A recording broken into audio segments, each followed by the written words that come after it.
Hello everybody, I hope your year is starting off amazing and that things are going great for you. I wanted to hurry and send you this email to just kind of outline two of the things I was trying to show you during the presentation at New Hire Orientation. Got a little excited talking to everybody and we got off track on some other subjects and I didn't finish them and I felt bad about that, so I wanted to make sure I showed them to you because they're really awesome. So the first one is Cornell Notes, and this is just a good way of modeling and showing kids how to organize information. And the best part about it though is it gets them to take notes, and then the last part of it can be handed in as kind of your exit ticket slash formative assessment to kind of lead to the lesson the next day. So here's an example of Cornell Notes. They can work for lectures or for books or for videos or for whatever. This left column over here is where they put their main ideas. So when we did it in the training, we were supposed to put our 4 pillars of science over here, and then we got sidetracked and we didn't finish after that. Then over here you put more detailed information about each of the main ideas as you go down. So main ideas here, and then detailed information on this side. And this is not meant to be hugely in-depth, this upper section. You need to kind of train them on not writing down too much information. It should be quick. They should be paying more attention to what they're watching or reading or listening to, and jotting these notes down. Now the part that's good for teachers though is here at the bottom. So this bottom section is supposed to be the summary, and sometimes you can even add a question into it, so you can ask them to explain something as part of their summary. But they take this information above that they've been listening to and trying to get into their brain, and then they have to synthesize it and put it all together, and that's what this bottom section is. So if you give this as the assignment during class, at the end of class you have them hand it in as they're walking out the door.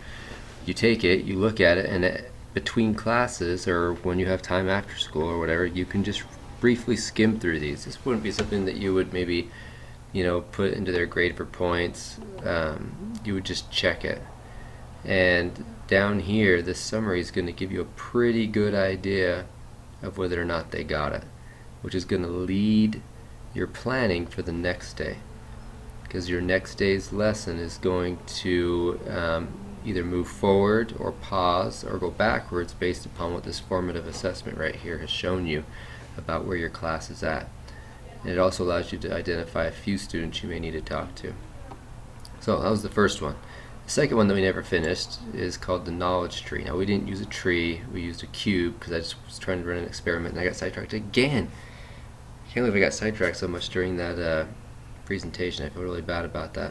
But anyway, so this is the knowledge tree, and how this works is you put a tree or a cube or a bucket or whatever you want somewhere in the room, and as you guys kind of brainstorm a new idea, so you're asking them, tell me everything you know about erosion, or tell me everything that you know about chemical reactions, and you kind of write the main idea up on the trunk of the tree and write some of their other ideas on the branches, but then they write down the answer to a prompt that you give them. So in our class the prompt was, what is science to your students? And so some of them may have looked like this: science is a reservoir of knowledge, and some of them may come back looking like that. Who knows? You might get both. But what this does, this is another way of formatively assessing your class, because that's the key. The key is to assess constantly, all the time, every day, to be looking at where they are, and you have to implement something so that you can actually see where they are. You can ask them questions and things like that, but it's good to have some sort of an activity or something that they give you that can show you if they're getting it or not. So once they've put their first round, and you can do several rounds of this, going deeper and deeper as you learn more about the topic, so by the end of the week maybe this tree is full. So then you go a little further learning about the topic, and then they get a post-it note, and they put that post-it note up on the tree next to where they put their other one. So we'll put this one here, and we'll go down in here. Oop, leave me alone, you. And we'll come in, we're going to say, so now this person thinks that science is a way of learning. That's what they think now. And they stick it on their post-it note and they stick it by the other one. And maybe, I don't know, let's say, oh, it's not going to let me copy it, whatever. So we come down to this guy over here.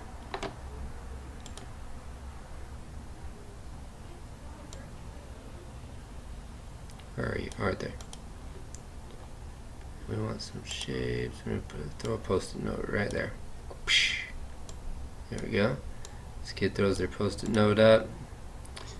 And now they say, science is my love. You've completely changed their life and everything's good. And they stick their post-it note up there. Now, what happens is you come back to your tree a little later throughout the week or that day in class after you've had them do the beginning and end, and you can look at each student's post-it notes. And it's a good idea if you haven't put their name on them so you can see who did it. But you look at the post-it notes, you look at what they thought before, and you look at what they thought after. What they knew before and what they knew after, depending on what you're trying to get at, or their opinion before and their opinion after, depending on the kind of lesson you're doing. And you can do this a couple of levels deep, 3-4 levels deep, and you can see their progression. So it's a way for you to track, physically track their progression of knowledge as they go through the class. So it's pretty helpful. Anyway, those are the two strategies that we didn't get finished in our training because we got so sidetracked, having so much fun with the speaker and all that stuff. And I hope that was helpful.